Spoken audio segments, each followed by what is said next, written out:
जिस तरीके की एक तरीके से कहिए कि राजनीतिक और उसके साथ साथ अकादमिक बेईमानियां झेलनी पड़ी हैं, उन बेईमानियों के खिलाफ एक तरीके का ये हस्तक्षेप है जो डॉक्टर लक्ष्मण यादव की तरफ से किया गया है। साथियों, ये पुस्तक को अगर हम लोग देखें, जाति जनगणना जात से जमात की ओर, अगर नाम से ही देखने की कोशिश करें तो कुछ चीजें हम लोगों को समझ में आएगी कि यह पुस्तक आज के दौर की जो सामाजिक जटिलताएं हैं, उन जटिलताओं को समझने का एक प्रयास हम लोगों को दिखता है। साथ ही साथ जाति के आधार पर जिस तरीके से पूरा सामाजिक ताना बाना हमारा खड़ा हुआ है, उस सामाजिक ताने बाने में जिस तरीके से अन्याय और खास करके जाति के नाम पर, क्योंकि जाति को लेकर के जो चीजें हम लोग देखते हैं, जाति सिर्फ पहचान का मामला नहीं है, सिर्फ आंकड़ों का खेल नहीं है। हम सब जानते हैं कि संसाधनों का बंटवारा या उसके साथ साथ जो हिस्सेदारी का जो सवाल है वो भी इसी जाति से जुड़ा हुआ सवाल है। ऐसे में इस सवाल को उठाना आज के दौर में बहुत जरूरी सवाल है, जिसको डॉक्टर लक्ष्मण यादव उठा रहे हैं। दूसरी चीज, जाति से जमात की ओर बढ़ने का ये जो प्रयास उन्होंने किया है, उसमें दरअसल जाति एक तरीके से ठहराव की ओर लेकर के जाती है, लेकिन जमात की ओर जब हम लोग बढ़ते हैं तो जमात हमें बिखराव से एकजुटता की ओर लेकर के जाती है, ठहराव से हमें जो है आगे लेकर के जाने की कोशिश जो है कि जो है डॉक्टर लक्ष्मण यादव के जरिए जो है किताब करने की कोशिश कर रही है। दूसरी चीज हम लोग देख रहे हैं कि जिस तरीके का जाति को लेकर के सवाल आज के दौर में है, और खास करके अभी पिछले दिनों हमने देखा होगा यूजीसी के सवाल पर, ये एक तरीके का लिटमस टेस्ट था जो यूजीसी का एक रेगुलेशन आया, और यूजीसी के रेगुलेशन के खिलाफ में कुछ लोग खड़े हुए ये कहते हुए कि अगर जाति के नाम पर होने वाले उत्पीड़नों में अगर जांच होना शुरू होती है, उससे अगर उसमें जो पीड़ित है उनको न्याय दिया जाना अगर शुरू हुआ, तो इससे एक खास तबके को जो है उसको जो है विक्टिमाइज किया जाएगा, उसको हैरेस किया जाएगा, और एक तरीके से कुतर गढ़ करके जो है उस पूरी बहस को खारिज करने की कोशिश हुई। और उसी कड़ी में एक चीज और हमने देखी थी कि पिछले दिनों दिल्ली में और खास करके दिल्ली विश्वविद्यालय में एक नारा बहुत तेजी से गूंजा था, जो देश के अलग अलग हिस्सों में गूंज रहा है, आज की तारीख में अलग अलग जगहों पे कहा जा रहा है, वो था ब्राह्मणवाद जिंदाबाद का। उस नारे ने इस बात का एहसास कराया, उस यूजीसी रेगुलेशन के खिलाफ में होने वाले प्रोटेस्ट ने इस बात का एहसास कराया कि आखिर जाति के नाम पर ये जो हिस्सेदारी का जो मामला है, जो सत्ता में बंटवारे का मामला है, न्याय का जो सवाल है, उसे किस तरीके से लगातार इग्नोर करने की कोशिश की जा रही है, या ये कहें कि उसे एक तरीके से उस सवाल को उठाने ही नहीं दिया जा रहा है। हमने एक चीज और देखी थी इस पूरे दौर में, खास करके उस प्रोटेस्ट में भी जो चीज निकल करके आ रही थी, क्योंकि वो रेगुलेशन तो 2012 में भी था, 2026 वाले में सिर्फ एक ही चीज एक्स्ट्रा थी, वो थी कि ओबीसी को भी उसमें शामिल कर दिया गया था। बाकी तो कोई खास चीजें नहीं थी, लेकिन ओबीसी के जैसे आते ही ऑल ऑफ सडन हमने देखा कि पूरा इकोसिस्टम जो है वो एक तरीके से उसके खिलाफ में खड़ा हो गया। जनगणना के सवाल पे भी यही हम लोग देखते आ रहे हैं, क्योंकि एसटी और एससी की जनगणना तो शुरू से होती आ रही है, लेकिन ओबीसी की जनगणना जिसको लेकर के काका कालेलकर साहब के दौर में भी उनके कमीशन ने भी इस बात की कही थी कि जनगणना होनी चाहिए ताकि हमें पता लग सके कि सिचुएशन कैसी है। और उससे पहले भी अगर हम लोग देखें तो साहू जी महाराज के यहाँ, और उससे पहले भी अंग्रेजी हुकूमत के दौर में, और हमारे राजस्थान में स्पेशल मारवाड़ में मारवाड़ परगनारी बिगत के नाम से अंग्रेजों के पहले जनगणना हुई थी। और ये ऐसा मामला भी नहीं था कि सिर्फ अंग्रेजों ने किया तो उससे पहले कुछ नहीं था, लेकिन अगर हम देखें तो उससे पहले भी इतिहास में भी गणना का दौर होता रहा है। लेकिन खास करके जब ओबीसी की गणना का सवाल आता है, तब उस सवाल को एक तरीके से उसको जड़ से खत्म करने की कोशिश होती है, और वो प्रयास दोनों तरफ से होता है। सरकार में बैठे हुए लोग वो अपनी तरफ से करते हैं, एकेडमिया में जिनका वर्चस्व है वो अपनी तरफ से करते हैं, और उन सवालों को ध्यान में रखते हुए ये किताब हम लोगों को इस चीज की तरफ लेकर के जाती है कि आखिर जनगणना का इतिहास पहले दिन से, जब समाज एक तरीके से जब पशुपालन का काम कर रहा था, जानवरों को का पालन करने का काम कर रहा था, और उसके साथ साथ जो गणनाएं हो रही थी उन गणनाओं को देखने का काम कर रहा था। उसके बाद के दौर का, आजादी के बाद की जाति जनगणना को लेकर के राजनीति और इसके भविष्य की जो संभावना है, उन तमाम सवालों को यहाँ डॉक्टर लक्ष्मण यादव ने जो है उठाने की कोशिश की है। और आप पढ़ेंगे तो इसको महसूस कर पाएंगे कि किस तरीके से वो सवाल कहां तक आप तक पहुंचे हैं, ताकि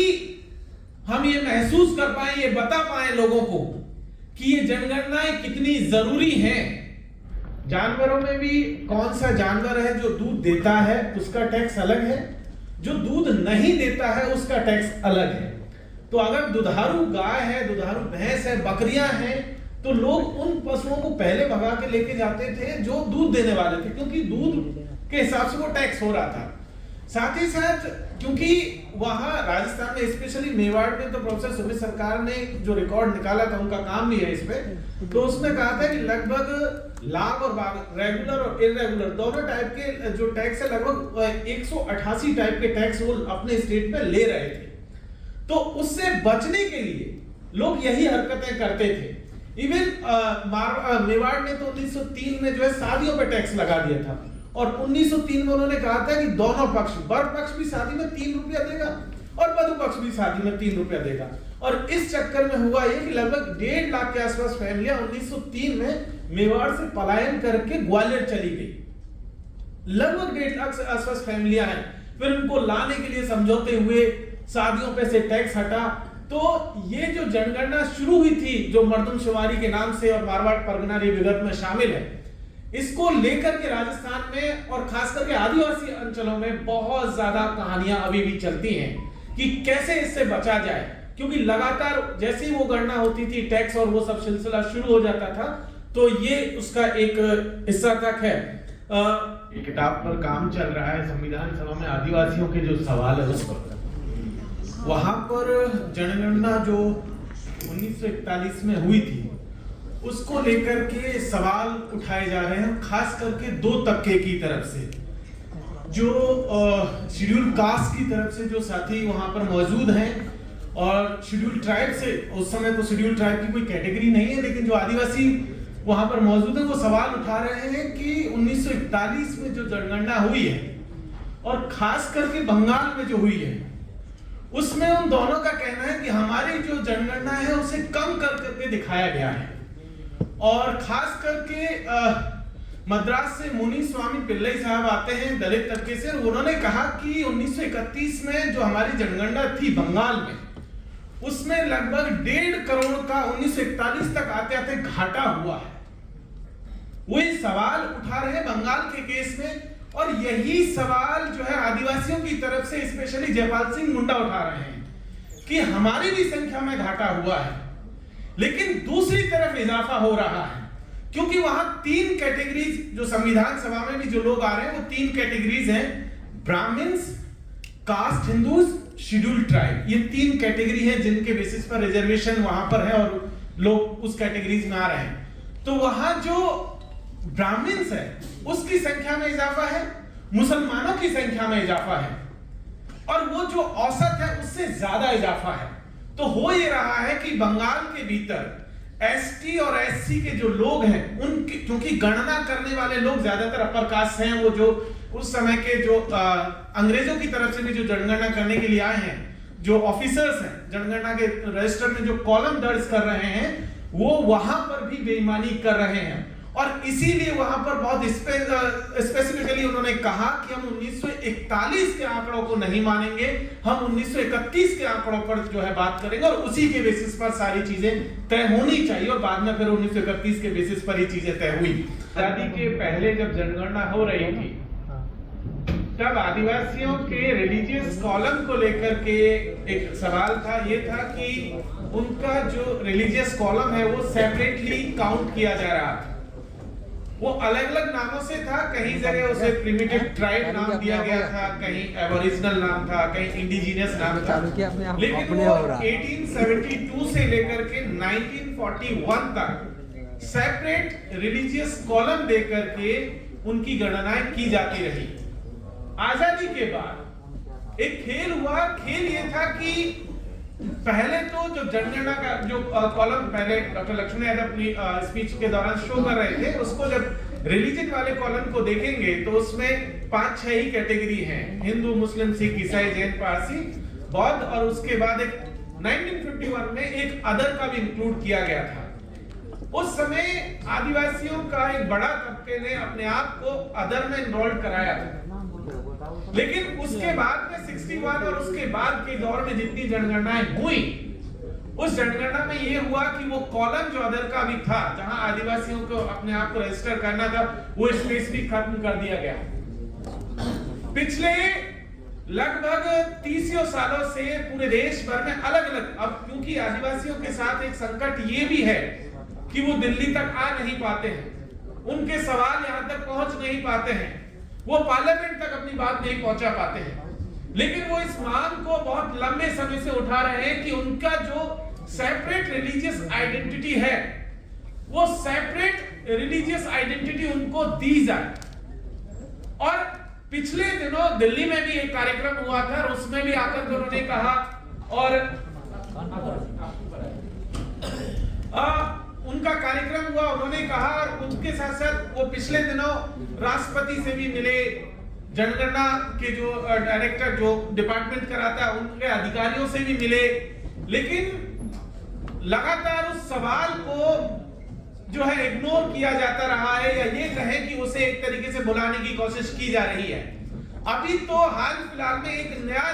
जो है मामला शुरू कर दिया, जैसे ही ये आदिवासी रिलीजियस कोड की मांग शुरू हुई, छत्तीसगढ़ में स्पेसिफिकली अगर बात करें तो एक चीज शुरू हो गई है। वहां पर आदिवासियों में खास करके जो आदिवासी क्रिश्चियनिटी को फॉलो कर रहे हैं और जो क्रिश्चियनिटी को फॉलो नहीं कर रहे हैं, उनको आपस में लड़ा दिया गया और कहा जा रहा है कि अब यहाँ पर डीलिस्टिंग की जानी चाहिए और आदिवासी उसी को माना जाना चाहिए जो केवल हिंदू प्रैक्टिसेस को फॉलो कर रहा है या अपनी आदिवासी प्रैक्टिसेस को फॉलो कर रहा है। इवन क्रिश्चियन जो आइडेंटिटी के साथ जो आदिवासी हैं, या इस्लामिक आइडेंटिटी के साथ जो आदिवासी हैं, या जैन और बुद्धिस्ट आइडेंटिटी के साथ जो आदिवासी हैं, उसे भी आज की तारीख में सरकार और आरएसएस के लोग आदिवासी मानने को राजी नहीं है। अभी तक तो वो वनवासी और आदिवासी की बहस में उलझे हुए थे, लेकिन वो आपसे इससे भी आगे चले गए हैं कि अगर कोई क्रिश्चियनिटी को भी मान रहा है और वो जंगलों में रह रहा है तो उसे भी वो मानने को राजी नहीं है। तो इस तरीके की चीजें हमारे बीच में है और वो सवाल अभी भी मौजूद है।